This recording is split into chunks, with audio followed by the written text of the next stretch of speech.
കുറേ ദിവസമായി വിചാരിക്കണമെന്ന് പണ്ടത്തെ പോലെ സ്കിൻ കെയർ ഒന്ന് വീണ്ടും തുടങ്ങണം എന്നുള്ളത്. അപ്പോൾ ദേ ഇന്ന് തൊട്ട് ഞാൻ തുടങ്ങിയേക്കാണ് കേട്ടോ. ഞാൻ പുതിയൊരു പ്രോഡക്റ്റാണ് ട്രൈ ചെയ്യുന്നത്. ഇന്ന് തൊട്ട് ആദ്യമായിട്ട് ചെയ്തു തുടങ്ങുകയാണ്. അപ്പോൾ അതുകൊണ്ട് ഞാനിപ്പോൾ എന്താണെന്നൊന്നും പറയുന്നില്ല. ഇത് റിസൾട്ട് ഉണ്ടോയെന്നും ഞാൻ നോക്കട്ടെ. അപ്പോൾ ഞാൻ സ്ട്രിക്ട്ലി മനസ്സിൽ വിചാരിച്ചിരിക്കുകയാണ് സ്കിൻ കെയറും ഹെയർ കെയറും ഒക്കെ ഒന്ന് കറക്റ്റ് കുറച്ച് ദിവസം ഫോളോ ചെയ്യണം, അതിൻ്റെ ചേഞ്ച് ഒന്ന് മനസ്സിലാക്കണം എന്ന് വിചാരിച്ചിട്ട് തുടങ്ങി വെച്ചിട്ടുള്ളതാണ്. അത് മുഴുവിപ്പിക്കാൻ പറ്റുമോ അതോ ഇന്നത്തെ ഒരു ദിവസം കൊണ്ട് ആ ഒരു ഡിറ്റർമിനേഷൻ പോകുമെന്നൊന്നും അറിയില്ല. അപ്പോൾ അതുകൊണ്ട് തന്നെ ഞാൻ ഈ മുഖത്ത് ഈ മാസ്കൊക്കെ ഇട്ട് നിൽക്കുന്നത് കാരണം ഞാൻ ഇങ്ങനെയാണ് വീഡിയോ എടുക്കുന്നത് കേട്ടോ. ഇനി ഫുൾ വോയിസ് ഓവർ ആയിരിക്കും. അപ്പോൾ ഇന്ന് നമ്മൾ ഉണ്ടാക്കാൻ പോകുന്നത് ഡാഡിയുടെ ഫേവററ്റായ അയല റോസ്റ്റാണ്. അതായത് നമ്മൾ കഴിഞ്ഞ ദിവസം മാർക്കറ്റിൽ പോയപ്പോൾ അയല വാങ്ങിച്ചിട്ടുണ്ടായിരുന്നു. അപ്പോൾ അയല വാങ്ങിക്കുമ്പോൾ ഡാഡിക്ക് എപ്പോഴും പറയും, പൊന്നു അത് ഉണ്ടാക്കുക എന്ന് പറയും. അപ്പോൾ ഞങ്ങൾ പണ്ട് നമ്മൾ ട്രിവാൻഡ്രത്ത് ഷൂട്ടിനൊക്കെ പോകുമ്പോൾ അവിടെ ഞങ്ങൾ ഒരു ഹോട്ടലിൽ സ്ഥിരം ഇത് വാങ്ങിച്ച് കഴിക്കുന്ന ഒരു ഡിഷാണ്. അപ്പോൾ വളരെ ടേസ്റ്റിയാണ്, ഭയങ്കര ഈസിയുമാണ് കഴിക്കാനായിട്ട്. പിന്നെ എപ്പോഴും നമ്മൾ നോർമൽ ഫിഷ് കറി വെക്കുന്നതിനേക്കാൾ ഒരു ചേഞ്ച് പോലെ ഇത് ഇടയ്ക്കൊക്കെ അയല വാങ്ങിക്കുമ്പോൾ ഇതൊരു വട്ടം നമ്മൾ വെക്കാറുണ്ട്. അപ്പോൾ ഒന്നുമില്ല, നമ്മൾ അയല ഫ്രൈ ചെയ്ത് മാറ്റി വയ്ക്കുക. ഒരുപാട് അങ്ങോട്ട് മൊരിയിക്കണ്ട, എന്നാലും അത്യാവശ്യം അതൊന്ന് വെന്ത് ഒന്ന് ഫ്രൈ ആക്കിയിട്ട് മാറ്റി വയ്ക്കുക. എന്നിട്ട് നമ്മൾ പറ്റിയെങ്കിൽ ആ എണ്ണയിൽ തന്നെ മാക്സിമം വെളിച്ചെണ്ണ ആയാൽ കുറച്ചും കൂടി ടേസ്റ്റാണ്. ശരിക്കും ഒരു തനി നാടൻ ഒരു ഡിഷാണ് ഇത്. ഏറ്റവും നല്ല കോമ്പിനേഷൻ പൊറോട്ടയ്ക്കാണ് കേട്ടോ. പൊറോട്ടയും ഈ ഫിഷ് റോസ്റ്റും കുറച്ച് സാലഡും ഉണ്ടെങ്കിലുണ്ടല്ലോ, അതും ഒണിയൻ സാലഡ്, വേറെ ഒന്നും വേണ്ട, ഒണിയൻ സാലഡ് ഉണ്ടെങ്കിൽ കലക്കൻ ടേസ്റ്റാണ്. അപ്പോൾ ഇതേ ഫിഷൊക്കെ ഫ്രൈ ചെയ്ത് മാറ്റി വെച്ചു. ഇതേ കോക്കനട്ട് ഓയിൽ ഒഴിച്ചു. ഞാൻ എന്താ ഈ ചോപ്പറിലാണ് എല്ലാം ചോപ്പ് ചെയ്ത് വലിയ വലിയ കഷ്ണങ്ങളായിട്ട് വേണ്ട, നന്നായിട്ട് കുനുകുനാന്ന് നുറുക്കി വെച്ചിട്ടുള്ള സബോള, ഇഞ്ചി, വേപ്പില, പച്ചമുളക് ഇത്രയും അതേ നന്നായിട്ട് ഇങ്ങനെ ചോപ്പ് ചെയ്ത് വെച്ചിട്ടുണ്ട്. അപ്പോൾ ഈ ചോപ്പറാണ് എൻ്റെ എന്താ പറയുക, ഇങ്ങനെ കൊത്തി നുറുക്കാനൊക്കെ എനിക്ക് കൈകൊണ്ട് കൊത്തി നുറുക്കാന്ന് പറഞ്ഞാൽ എനിക്ക് ഭയങ്കര ടാസ്ക്. അപ്പോൾ ഇതിലാണ് എൻ്റെ കിച്ചണിലെ എനിക്ക് ഭയങ്കര ഈസി ആക്കി ചെയ്തു തരുന്ന ഒരു ചോപ്പറാണ് കേട്ടോ. ഇത് ബട്ടർഫ്ലൈൻ്റെ ആണ്. അപ്പോൾ ഇത് നേരെ ഇട്ട് വഴറ്റി. അപ്പോൾ ഞാൻ സ്റ്റെപ്പ് ബൈ സ്റ്റെപ്പ് ഒന്നും ചെയ്യാൻ നിൽക്കുന്നില്ല, ഞാൻ ഒറ്റയടിക്ക് ഈ ചോപ്പറിലിട്ട് വലിക്കും, നേരെ അത് വഴറ്റാനിടും. വേപ്പിൽ ഞാൻ ധാരാളം ഇട്ടിട്ടുണ്ട്. അപ്പോൾ നന്നായിട്ട് അത് വഴണ്ട് വരണം. അപ്പോൾ മറ്റേ കോക്കനട്ട് ഓയിലിൻ്റെ മണവും ഒക്കെ കൂടി ഒരു ശരിക്കും ഒരു നാടനൊരു സ്മെല്ലാണ്. നന്നായിട്ട് വാടി വരുമ്പം കുറച്ച് ഉപ്പ്, മഞ്ഞൾപ്പൊടി, പിന്നെ മുളക് പൊടി ഞാൻ സാദാ മുളക് പൊടി ഒരു ടേബിൾ സ്പൂണും പിന്നെ കാശ്മീരി മുളക് പൊടിയാണ് യൂസ് ചെയ്തിട്ടുള്ളത്. പിന്നെ മല്ലിപ്പൊടി, ഇത് കാശ്മീരി മുളകാണ് കേട്ടോ. അപ്പം ഞാൻ ഒരു കൈ കൊണ്ട് ക്യാമറയും ഒരു കൈ കൊണ്ട് ഇതും ഒക്കെ പിടിക്കുന്നത് കാരണം എന്തൊക്കെയൊക്കെയോ മിസ്റ്റേക്ക് ഞാൻ ഈ മുളക് പൊടി ഇട്ടപ്പോൾ സ്പൂണിലേക്കായിപ്പോയി. അപ്പോൾ അങ്ങനെ നന്നായിട്ട് ആ മസാലയുടെ മണമൊക്കെ മാറി വരണ വരെ വഴറ്റുക. ലോ ഫ്ലെയിമിലിട്ടിട്ട് വഴറ്റണം കേട്ടോ. അത് കഴിഞ്ഞിട്ട് ഞാൻ തക്കാളി അപ്പുറത്ത് നന്നായിട്ട് ചോപ്പ് ചെയ്ത് വെച്ചിട്ടുണ്ട്. വലിയ വലിയ കഷ്ണങ്ങളാകുമ്പോൾ ഇത് വെന്ത് കിട്ടാൻ ഭയങ്കര ബുദ്ധിമുട്ടാണ്. അപ്പോൾ അപ്പുറത്ത് ഞാൻ ചോപ്പ് ചെയ്ത് വെച്ചിട്ടുണ്ട്. ഇനി ഇതിലേക്ക് ഈ മസാലയിലേക്ക് കുറച്ച് ഗരം മസാല, ഒരുപാട് വേണ്ട, എന്നാലും ഒരു ടീസ്പൂൺ 1.5 ടീസ്പൂൺ ഗരം മസാല ഇട്ട് കൊടുത്ത് അതും നന്നായിട്ട് വഴറ്റാം. അപ്പോൾ ശരിക്കും ഒന്നൊരു ഡ്രൈ ആയിട്ട് വരും. വേണമെങ്കിൽ നമുക്ക് കുറച്ചും കൂടി എണ്ണ ഒഴിച്ചു കൊടുക്കാം. അപ്പം ഞാൻ ഇവിടെ എല്ലാവർക്കും കൊളസ്ട്രോൾ പ്രശ്നമുള്ള കാരണം ഞാൻ അധികം എണ്ണ ഒഴിച്ചിട്ടില്ല കേട്ടോ. ഇനി നമുക്ക് നമ്മുടെ ഈ ചോപ്പ് ചെയ്ത് വെച്ചിട്ടുള്ള ടൊമാറ്റോ ഉണ്ടല്ലോ, അത് നമുക്കിതിലേക്ക് ഇട്ട് കൊടുക്കാം. ഇട്ട് കൊടുത്തിട്ട് നന്നായിട്ടൊന്ന് വഴറ്റിയതിന് ശേഷം കുറച്ച് വെള്ളം ഒഴിച്ച് അത് നന്നായിട്ട് വേവണം. അതായത് അലിഞ്ഞു പോകണം ടൊമാറ്റോ, അതുപോലെ നന്നായിട്ട് വഴറ്റി കൊടുക്കുക. ഞാൻ കുറച്ചും കൂടി വെള്ളം ഒഴിച്ച് കൊടുത്തിട്ടുണ്ട്.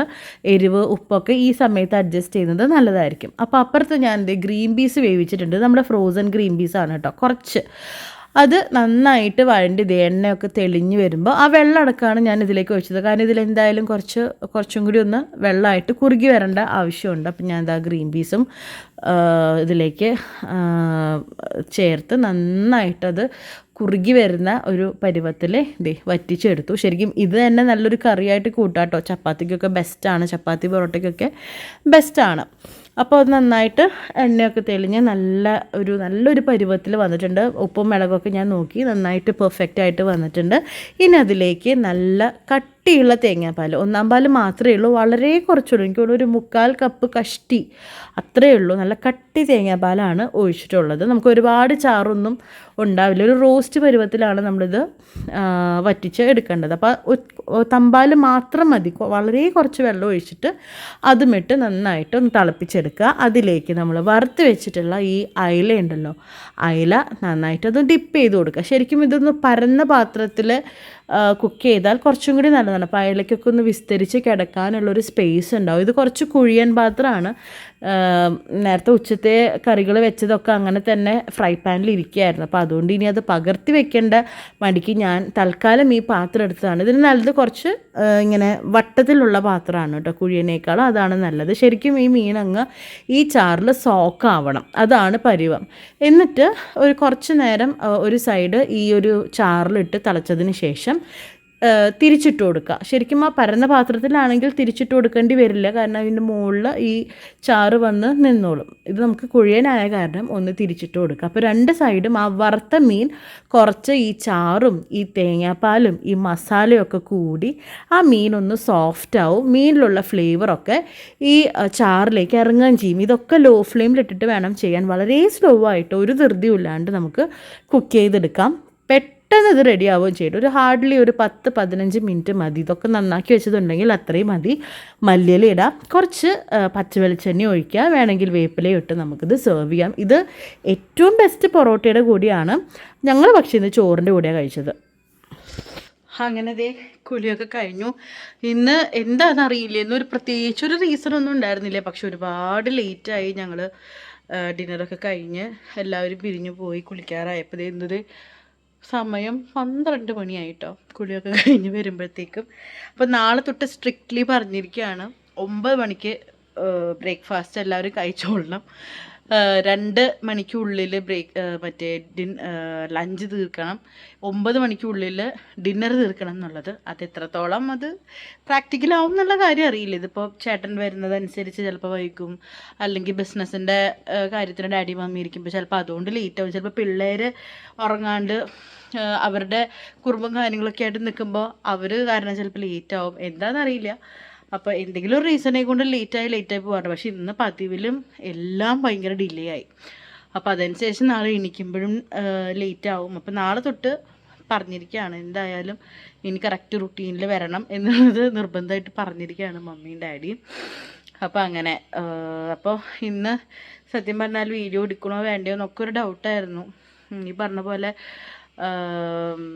ഒന്നാമതൊരു മൂഡ് ഉണ്ടായിരുന്നില്ല, എന്തോ ഒരു സുഖം ഉണ്ടായിരുന്നില്ല. പിന്നെ ഞാൻ വിചാരിച്ചു ഇന്നലെയും ഞാൻ വീഡിയോ ഇട്ടില്ല, ഇനിയിപ്പോൾ പിന്നെ നല്ല വ്യൂസ് കുറവാണെങ്കിലും മുമ്പ് നമ്മൾ എന്തിട്ടാലും 1 ലക്ഷം 2 ലക്ഷം 10 ലക്ഷം 30 ലക്ഷം പോയവർ വീഡിയോസ് ഉണ്ടായിരുന്നു.